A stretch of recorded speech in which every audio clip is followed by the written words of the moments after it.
Kita ini salah. Jadi seharusnya Roh Kudus bekerja pada fungsi yang pertama.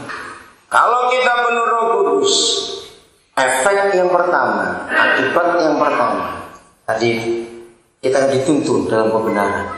Firman itu bekerja. Kita nggak akan lupa firman. Apapun yang Yesus pernah katakan, kalau kita lupa, Roh Kudus mengingat. Roh Kudus itu mengajar. Ingat tadi, berarti dia guru atau tidak? Siapa saja dia guru atau tidak? Guru. Maka itu jangan lupakan fungsi Roh Kudus yang pertama. Dia itu mengajar kita. Ini luar biasa. Jadi tanda Yohanes 14 nanti kita kembali. 1 Yohanes 2 ayat 27 mengagetkan. Maka itu saya berani menguraikan ini karena saya mengalami.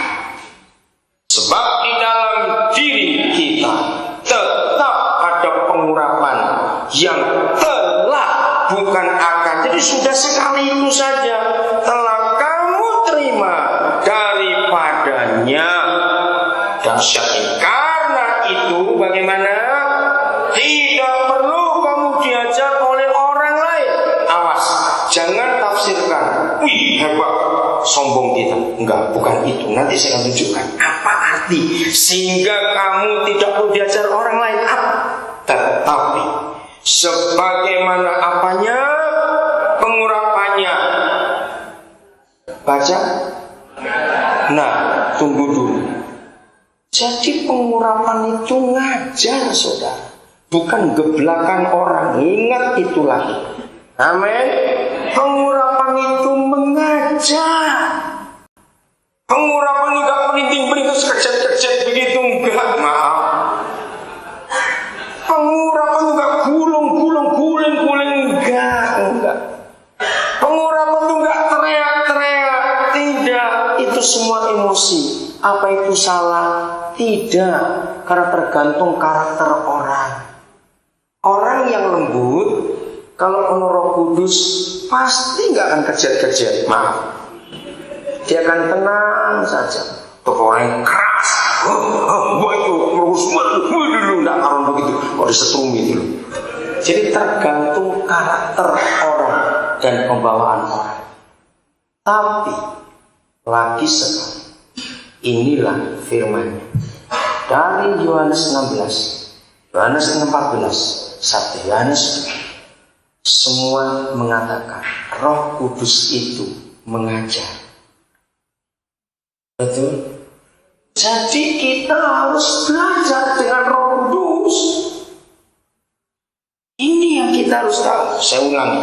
Tetapi sebagaimana pengurapannya mengajar kamu tentang berapa hal, segala sesuatu.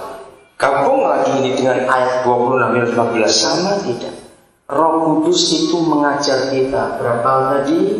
Segala sesuatu. Terus, dan pengajarannya itu bagaimana? Benar, tidak dusta. Dan sebagaimana ia dahulu, kapan? Dahulu telah apa? Mengajar kamu. Demikianlah hendaknya kamu tetap tinggal di dalam Dia. Dalam pengurapan itu, kata di dalam Dia. Karena ayat 27 ini bicara soal pengurapan. Salah seorang anak kami, dari dia saya menemukan sebuah istilah yang luar biasa. Kami gak punya anak kandung, ini semua anak-anak rohani kami, tapi kami sudah anggap mereka anak-anak sendiri. Saudara, waktu dia jadi anak kami, dia sudah punya 2 orang anak. Dia sudah lama Kristen. Tapi begitu dia kenal saya, setelah berapa enggak lama, belum sampai 2 bulan dia jadi anak saya. Dia lihat cara hidup saya, dia lihat cara saya khotbah, dia ikuti saya pergi kemana. Dia menyimpulkan satu kesimpulan. Ternyata Papa ini belajarnya di sekolah kehidupan. Saya belum pernah dengar kata itu sebelum, tapi saya sudah punya konsep itu. Dari saya mempelajari banyak. Saya tanya kenapa? Saya bilang dia nyunyuk, kenapa kamu bisa berkata bahwa Bapak ini belajar di sekolah kehidupan? Dia tahu bahwa saya ini cuma lulusan SMA. Saya nggak pernah bisa sekolah lebih tinggi lagi karena orang tua kami itu miskin. Tapi dia lihat bagaimana cara hidup saya, sekolah kehidupan. Nah waktu dia katakan kata itu hampir 3 tahun yang lalu, saya nangkap sesuatu. Dari dulu konsep saya begini, dengarkan baik-baik. Kalau saya menyebut nama, maaf kalau ada yang enggak sekolah atau lupa, Pythagoras, Archimedes, Jung Hoon, Alexander Graham Bell, Madame Curie, terus Thomas Alva Edison. Mereka itu siapa saja? Dalam istilah ilmu pengetahuan disebut apa mereka? Inventor. Penemu, betul. Mereka itu menemukan macam-macam. Nah, dari dulu saya tuh punya konsep begini. Percaya nggak sudah bahwa orang-orang itu waktu menemukan sesuatu itu bukan karena mereka sekolah. Justru waktu mereka habis menemukan sesuatu, sekolahnya baru dibuat. Loh, betul tidak? Mereka nggak sekolah.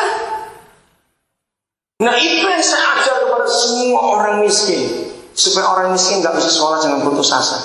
Mereka dulu nggak sekolah. Contoh, siapa masih ingat kapan Archimedes menemukan dalil bejana berhubungan itu? Bahwa permukaan air itu selalu sama. Waktu dia sedang apa? Dia itu orang pemikir. Waktu dia mandi, tapi bukan kayak kita jebur-jebur enggak. Dia mandi nyemplung di bak mandi. Loh, kok jadi begini? Dia bingung. Dia isi lagi, loh, kok begini? Nah, dia menemukan dalil. Thomas Alva Edison waktu menemukan bola pijat bohlam itu yang berkembang sampai hari ini, itu pun bukan karena sekolah. Bahkan sejarah mencatat Alva Edison ini cuma sampai kelas 3 SD. Itu pun gak sempat selesai. Tapi dia adalah satu-satunya orang di dunia dan belum ada saingannya. Sampai dia mati, dia adalah satu-satunya orang yang sudah mematenkan penemuan atas nama dirinya sendiri, bukan timnya. Kok dengan timnya atau berapa ribu? 1.200 sekian penemuan. Bayangkan cuma kelas 3 SD nggak selesai. Berarti orang-orang itu adalah sekolah di sekolah kehidupan. Artinya begini, semua penemu tidak akan menemukan penemuannya kalau mereka tidak mengalami kesulitan dan penderitaan. Yang berikut, anak orang kaya atau anak orang miskin yang lebih ulet dalam hidup, ulet anak orang miskin. Jadi saya pesan, besok kalau saudara masih muda-muda sekarang dan sudah menikah lalu jadi kaya, ojo kondo anakmu nek wis sugih. Ya kok enggak amin? Kalau saudara kaya nanti jangan beli itu anak saudara, supaya mereka apa? Bisa belajar di sekolah kehidupan. Alexander Graham Bell dia menemukan telepon karena dia menghadapi perang yang besar. Dia sedih melihat banyak tentara mati konyol. Sebab 3 dor di sana, palang merah masih berapa kilometer lagi. Ini naik udah belum nyampe sampai sudah mati duluan. Nah, Alexander Graham Bell itu mikir bagaimana supaya orang-orang itu nggak mati duluan, untuk berita ini cepat nyampe. Dia putar.